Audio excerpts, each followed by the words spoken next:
नमस्कार दोस्तों, धीरज online study में आप लोगों का स्वागत है। दोस्तों, आज के वीडियो में हम लोग भारतीय संविधान से संबंधित मोस्ट इम्पॉर्टेंट क्वेश्चन पर डिस्कस करेंगे जो आपके आगामी परीक्षा के लिए अति महत्वपूर्ण है।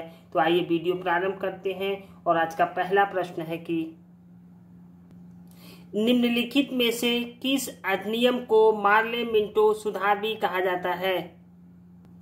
ऑप्शन है 1892 का भारत शासन अधिनियम, ऑप्शन बी है 1909 का भारत शासन अधिनियम, ऑप्शन सी है 1919 का भारत शासन अधिनियम या ऑप्शन डी 1935 का भारत शासन अधिनियम। इनमें से बताइए सही जवाब क्या है। देखिए, सही जवाब है ऑप्शन बी 1909 का भारत शासन अधिनियम। देखिए, भारत परिषद अधिनियम 1909 को मार्ले मिंटो सुधार अधिनियम कहा गया है। ठीक, देखिए, भारत सचिव जॉन मार्ले एवं वायसराय लॉर्ड मिंटो ने भारत परिषद अधिनियम 1909 पारित किया, जिसे मार्ले मिंटो सुधार कहा गया है। ठीक है, अगला क्वेश्चन है, निम्नलिखित में से किस अधिनियम के तहत बंगाल के गवर्नर जनरल को भारत का गवर्नर जनरल कहा जाने लगा? ऑप्शन है 1813 ईस्वी के चार्टर अधिनियम, ऑप्शन बी है 1833 ईस्वी के चार्टर अधिनियम, ऑप्शन सी है 1853 ईस्वी के चार्टर अधिनियम या ऑप्शन डी 1858 ईस्वी के चार्टर अधिनियम। इनमें से बताइए सही जवाब क्या है। देखिए, सही जवाब है ऑप्शन बी 1833 के चार्टर अधिनियम। देखिए, चार्टर एक्ट अधिनियम 1833 के द्वारा बंगाल के गवर्नर जनरल का नाम बदलकर भारत का गवर्नर जनरल कर दिया गया। ठीक, और भारत के पहले गवर्नर जनरल कौन थे? Lord William Bentinck. देखिए, जब ईस्ट इंडिया कंपनी भारत आई तो उसने बंगाल के गवर्नर के माध्यम से अपना शासन चलाया और बंगाल के पहले गवर्नर थे रॉबर्ट क्लाइव। ठीक, देखिए, और अन्य प्रेसिडेंसी जैसे बॉम्बे प्रेसिडेंसी और वह मद्रास प्रेसिडेंसी के अपने गवर्नर होते थे। देखिए, रेगुलेटिंग एक्ट 1773 के पारित होने के बाद बंगाल के गवर्नर के पद का नाम बदलकर बंगाल का गवर्नर जनरल रख दिया गया और बंगाल के पहले गवर्नर जनरल कौन थे? Warren Hastings. अगला क्वेश्चन है, डॉक्टर भीमराव अंबेडकर संविधान सभा में कहां से निर्वाचित हुए थे? और ऑप्शन है Bengal, option B Bombay presidency, option C Madhya Bharat या ऑप्शन डी पंजाब। इनमें से बताइए सही जवाब क्या है। देखिए, सही जवाब है ऑप्शन ए बंगाल। देखिए, भीमराव अंबेडकर का संविधान सभा में निर्वाचन कहाँ से हुआ था? पश्चिम बंगाल से हुआ था, लेकिन वो कहाँ के रहने वाले थे? बम्बई प्रांत से रहने वाले थे। ठीक, अगला क्वेश्चन है, निम्नलिखित में से कौन सा अनुच्छेद बच्चों के शोषण से संबंधित है? और ऑप्शन है अनुच्छेद 14, ऑप्शन बी अनुच्छेद 17, ऑप्शन सी अनुच्छेद 20 या ऑप्शन डी अनुच्छेद 24। इनमें से बताइए सही जवाब क्या है। देखिए, सही जवाब है ऑप्शन डी अनुच्छेद 24। देखिए, भारतीय संविधान के अनुच्छेद 24 में ये बात कही गई है कि 14 वर्ष से कम आयु के किसी बालक को किसी कारखाने या किसी खान में काम करने के लिए नियोजित नहीं किया जाएगा। ठीक, अगला क्वेश्चन है, संविधान के किस अनुच्छेद के द्वारा अस्पृश्यता का उन्मूलन किया गया है? ऑप्शन है अनुच्छेद 14, ऑप्शन बी अनुच्छेद 15, ऑप्शन सी अनुच्छेद 17 या ऑप्शन डी अनुच्छेद 18। इनमें से बताइए सही जवाब क्या है। देखिए, अनुच्छेद 14 में विधि के समक्ष समानता की बात कही गई है। ठीक, और अनुच्छेद 15 में क्या कहा गया है? देखिए, अनुच्छेद 15 में कहा गया है कि धर्म, जाति, लिंग, स्थान के आधार पर भेदभाव नहीं किया जाएगा। ठीक, और अनुच्छेद 18 का संबंध किससे है? अनुच्छेद 18 का संबंध है उपाधियों का अंत, अर्थात कोई भी व्यक्ति चाहे वह नागरिक हो या विदेशी राज्य के तहत कोई उपाधि ग्रहण नहीं करेगा, सिर्फ सेना और शिक्षा को छोड़कर। ठीक, देखिए संविधान के किस अनुच्छेद के द्वारा अस्पृश्यता का उन्मूलन किया गया है? और सही जवाब है ऑप्शन सी, अनुच्छेद 17। अनुच्छेद 17 के द्वारा संविधान में ये व्यवस्था की गई है कि अस्पृश्यता का उन्मूलन किया गया है। अगला क्वेश्चन है, भारतीय संविधान के किस अनुच्छेद में भारतीय नागरिकों के मौलिक कर्तव्य को शामिल किया गया है? ऑप्शन है अनुच्छेद 50, ऑप्शन बी है अनुच्छेद 51, ऑप्शन सी है अनुच्छेद 50A या ऑप्शन डी है अनुच्छेद 51A। इनमें से बताइए सही जवाब क्या है। देखिए सही जवाब है ऑप्शन डी, अनुच्छेद 51A। देखिए भारतीय संविधान जब लागू किया गया तब मौलिक कर्तव्यों का कोई उल्लेख नहीं किया गया था। ठीक, लेकिन 42वें संविधान संशोधन 1976 के द्वारा भारतीय संविधान में मौलिक कर्तव्यों को जोड़ दिया गया। ठीक, देखिए मौलिक कर्तव्यों के लिए संविधान में एक नया भाग 4 का जोड़ा गया और जिसमें 51A के अंतर्गत 10 मौलिक कर्तव्य जोड़ दिए गए। ठीक, अगला क्वेश्चन है, संविधान के कौन से संशोधन के द्वारा दिल्ली को राष्ट्रीय राजधानी क्षेत्र का दर्जा दिया गया है? अगला क्वेश्चन है, संविधान के कौन से संशोधन के द्वारा दिल्ली को राष्ट्रीय राजधानी क्षेत्र का दर्जा दिया गया है? ऑप्शन है 36वां संविधान संशोधन, ऑप्शन बी 52वां संविधान संशोधन, ऑप्शन सी 69वां संविधान संशोधन या ऑप्शन डी 70वां संविधान संशोधन। इनमें से बताइए सही जवाब क्या है। देखिए सही जवाब है ऑप्शन सी 69वां संविधान संशोधन। देखिए 36वें संविधान संशोधन के द्वारा सिक्किम को पूर्ण राज्य का दर्जा दिया गया। देखिए 52वां संविधान संशोधन के द्वारा राजनीतिक दल बदल पर रोक लगाने की कोशिश की गई और इसके लिए संविधान में 10वीं अनुसूची जोड़ी गई। ठीक, अगला क्वेश्चन है, भारत का संविधान स्पष्टतः प्रेस की आजादी की व्यवस्था नहीं करता है, किंतु यह आजादी अंतर्निहित है। ऑप्शन है अनुच्छेद 19(1)(a) में, ऑप्शन बी है अनुच्छेद 19(1)(b) में, ऑप्शन सी है अनुच्छेद 19(1)(c) में या ऑप्शन डी अनुच्छेद 19(1)(d) में। इनमें से बताइए सही जवाब क्या है। देखिए सही जवाब है ऑप्शन ए, अनुच्छेद 19(1)(a) में। अगला क्वेश्चन है, संविधान के किस अनुसूची में असम, मिजोरम, मेघालय व त्रिपुरा राज्यों के जनजातीय क्षेत्रों के प्रशासन के बारे में प्रावधान किया गया है? ऑप्शन है चौथी अनुसूची, ऑप्शन बी छठी अनुसूची, ऑप्शन सी 7वीं अनुसूची या ऑप्शन डी 8वीं अनुसूची। इनमें से बताइए सही जवाब क्या है। देखिए सही जवाब है ऑप्शन बी, छठी अनुसूची।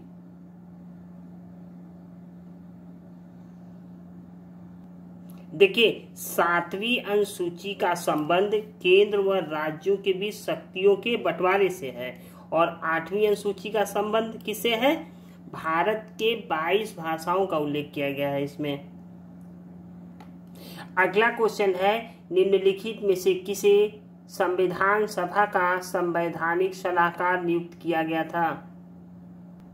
ऑप्शन है B.R. Ambedkar, option B B.N. Rao, option C K.M. Munshi या ऑप्शन डी K.T. शाह। इनमें से बताइए सही जवाब क्या है। देखिए सही जवाब है ऑप्शन बी B.N. राव। अगला क्वेश्चन है, भारतीय संविधान को संविधान सभा द्वारा कब अंगीकृत किया गया? और ऑप्शन है 26 नवंबर 1949, ऑप्शन बी 15 अगस्त 1949, ऑप्शन सी है 2 अक्टूबर 1949 या ऑप्शन डी 15 नवंबर 1949। इनमें से बताइए सही जवाब क्या है। देखिए सही जवाब है ऑप्शन ए 26 नवंबर 1949। देखिए भारतीय संविधान को संविधान सभा द्वारा 26 नवंबर 1949 को अंगीकृत किया गया। ठीक, अगला क्वेश्चन है संविधान में न्यायिक पुनरीक्षण की संकल्पना किस देश के संविधान से ली गई है। ऑप्शन है Ireland, option B Germany, option C America या ऑप्शन डी कनाडा। इनमें से बताइए सही जवाब क्या है। देखिए सही जवाब है ऑप्शन सी अमेरिका। देखिए संविधान में न्यायिक पुनरीक्षण की संकल्पना अमेरिका के संविधान से ली गई है। ठीक, देखिए न्यायिक पुनरावलोकन उस प्रक्रिया को कहते हैं जिसके अंतर्गत कार्यपालिका के कार्यों की न्यायपालिका द्वारा पुनरीक्षा करने का प्रावधान हो। ठीक, न्यायिक पुनरावलोकन की संकल्पना अमेरिका से ली गई है। ठीक है, अगला क्वेश्चन है भारतीय संविधान में राज्य के नीति निर्देशक तत्वों की संकल्पना किस देश के संविधान पर आधारित है। ऑप्शन है संयुक्त राज्य America, option B Britain, option C दक्षिणी अफ्रीका या ऑप्शन डी आयरलैंड। इनमें से बताइए सही जवाब क्या है। देखिए सही जवाब है ऑप्शन डी आयरलैंड। देखिए अमेरिका के संविधान से मूल अधिकार, न्यायिक पुनरावलोकन और वित्तीय आपातकाल को लिया गया है। देखिए ब्रिटेन के संविधान से क्या लिया गया है। देखिए ब्रिटेन के संविधान से एकल प्रणाली और विधि निर्माण प्रक्रिया को लिया गया है। देखिए दक्षिणी अफ्रीका के संविधान से संविधान में जो संशोधन की जो प्रक्रिया है उसको लिया गया है। अगला क्वेश्चन है भारतीय संविधान के किस अनुच्छेद के अंतर्गत राष्ट्रपति पर महाभियोग चलाया जा सकता है। ऑप्शन है अनुच्छेद 60, ऑप्शन बी अनुच्छेद 61, ऑप्शन सी अनुच्छेद 65 या ऑप्शन डी अनुच्छेद 71। इनमें से बताइए सही जवाब क्या है। देखिए सही जवाब है ऑप्शन बी अनुच्छेद 61। देखिए अनुच्छेद 61 के अनुसार राष्ट्रपति द्वारा संविधान का अतिक्रमण किए जाने पर उसके विरुद्ध महाभियोग चलाया जा सकता है। ठीक, देखिए राष्ट्रपति के विरुद्ध महाभियोग संसद द्वारा चलाई जाने वाली एक अर्ध न्यायिक प्रक्रिया है। ठीक, अगला क्वेश्चन है भारतीय संविधान के किस अनुच्छेद के अंतर्गत राष्ट्रपति वित्त आयोग का गठन करता है। ऑप्शन है अनुच्छेद 280, ऑप्शन बी अनुच्छेद 312, ऑप्शन सी अनुच्छेद 316 या ऑप्शन डी अनुच्छेद 331। इनमें से बताइए सही जवाब क्या है। देखिए सही जवाब है ऑप्शन ए अनुच्छेद 280। देखिए भारतीय संविधान के अनुच्छेद 280(1) के अंतर्गत प्रत्येक 5 वर्ष की समाप्ति पर या उससे पहले जैसा कि राष्ट्रपति समझे एक वित्त आयोग का गठन करेगा। ठीक, देखिए भारत के पहले वित्त आयोग के अध्यक्ष कौन थे। केसी नियोगी। ठीक, अगला क्वेश्चन है संविधान के अंतर्गत मूल अधिकारों का संरक्षक कौन है। ऑप्शन है संसद, ऑप्शन बी राष्ट्रपति, ऑप्शन सी सर्वोच्च न्यायालय या ऑप्शन डी प्रधानमंत्री। इनमें से बताइए सही जवाब क्या है। देखिए सही जवाब है ऑप्शन सी सर्वोच्च न्यायालय। देखिए मौलिक अधिकारों का संरक्षक सर्वोच्च न्यायालय है। ठीक, देखिए भारत में सर्वोच्च न्यायालय संविधान का संरक्षक है। ठीक है, देखिए सर्वोच्च न्यायालय संसद के द्वारा बनाए गए किसी कानून को अवैध घोषित कर सकता है जो संविधान के विरुद्ध हो। ठीक, अगला क्वेश्चन है, कौन मूल अधिकार के अंतर्गत नहीं आता है? ऑप्शन है समानता का अधिकार, ऑप्शन बी स्वतंत्रता का अधिकार, ऑप्शन सी धार्मिक स्वतंत्रता का अधिकार, या ऑप्शन डी संपत्ति का अधिकार। इनमें से बताइए सही जवाब क्या है। देखिए सही जवाब है ऑप्शन डी संपत्ति का अधिकार। देखिए 44वें संविधान संशोधन 1978 में संपत्ति के अधिकार को मौलिक अधिकार से विधिक अधिकार में परिवर्तित कर दिया गया। ठीक, देखिए 44वें संविधान संशोधन से पहले संपत्ति का अधिकार अनुच्छेद 31 के अंतर्गत एक मौलिक अधिकार था, परंतु 44वें संविधान संशोधन के बाद संपत्ति के अधिकार को अनुच्छेद 301 के अंतर्गत रखा गया, जो एक विधिक अधिकार के रूप में स्थापित किया गया है। ठीक, अगला क्वेश्चन है, लोकसभा और राज्यसभा की संयुक्त बैठक किसके द्वारा आहूत की जाती है? ऑप्शन है राष्ट्रपति द्वारा, ऑप्शन बी लोकसभा के अध्यक्ष द्वारा, ऑप्शन सी राज्यसभा के सभापति द्वारा, या ऑप्शन डी संसद द्वारा। इनमें से बताइए सही जवाब क्या है। देखिए सही जवाब है ऑप्शन ए राष्ट्रपति द्वारा। देखिए संविधान के अनुच्छेद 108 के अंतर्गत लोकसभा व राज्यसभा की संयुक्त बैठक राष्ट्रपति द्वारा आहूत की जाती है और इसकी अध्यक्षता लोकसभा अध्यक्ष करता है। ठीक, अगला क्वेश्चन है, भारतीय संविधान के किस अनुच्छेद के अंतर्गत राष्ट्रपति को अध्यादेश जारी करने की शक्ति प्रदान की गई है? ऑप्शन है 110 के अंतर्गत, ऑप्शन बी 117 के अंतर्गत, ऑप्शन सी अनुच्छेद 123 के अंतर्गत, या ऑप्शन डी अनुच्छेद 123 के अंतर्गत। इनमें से बताइए सही जवाब क्या है। देखिए सही जवाब है ऑप्शन डी अनुच्छेद 123 के अंतर्गत। देखिए जब संसद के दोनों सदनों में से एक सदन का सत्रावसान हो गया हो या किसी अन्य कारण से वह सत्र में नहीं हो, जिसके कारण संसद कानून बनाने में सक्षम नहीं होती, किसी विधेयक की तुरंत आवश्यकता हो, तो राष्ट्रपति 123 के अंतर्गत अध्यादेश जारी कर सकता है। ठीक है, देखिए अध्यादेश का प्रभाव संसद द्वारा पारित अधिनियम के समान ही होता है। अंतर यह होता है कि अध्यादेश एक अस्थायी व्यवस्था है। अगला क्वेश्चन है, निर्वाचन आयोग का गठन भारतीय संविधान के किस अनुच्छेद के अंतर्गत किया जाता है? ऑप्शन है अनुच्छेद 324, ऑप्शन बी अनुच्छेद 330, ऑप्शन सी अनुच्छेद 343, या ऑप्शन डी अनुच्छेद 352। इनमें से बताइए सही जवाब क्या है। देखिए सही जवाब है ऑप्शन ए अनुच्छेद 324।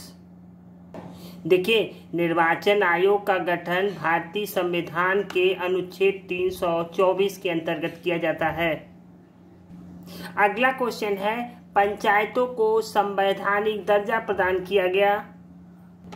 अनुच्छेद 216 के अंतर्गत, ऑप्शन बी अनुच्छेद 218 के अंतर्गत, ऑप्शन सी अनुच्छेद 239 के अंतर्गत, या ऑप्शन डी अनुच्छेद 243 के अंतर्गत। इनमें से बताइए सही जवाब क्या है। देखिए सही जवाब है ऑप्शन डी 243 के अंतर्गत। देखिए पंचायतों को संवैधानिक दर्जा प्रदान किया गया है अनुच्छेद 243 के अंतर्गत। ठीक, अगला क्वेश्चन है, भारतीय संविधान के किस अनुच्छेद के अंतर्गत नागरिकों को मौलिक अधिकार प्रदान किए गए हैं?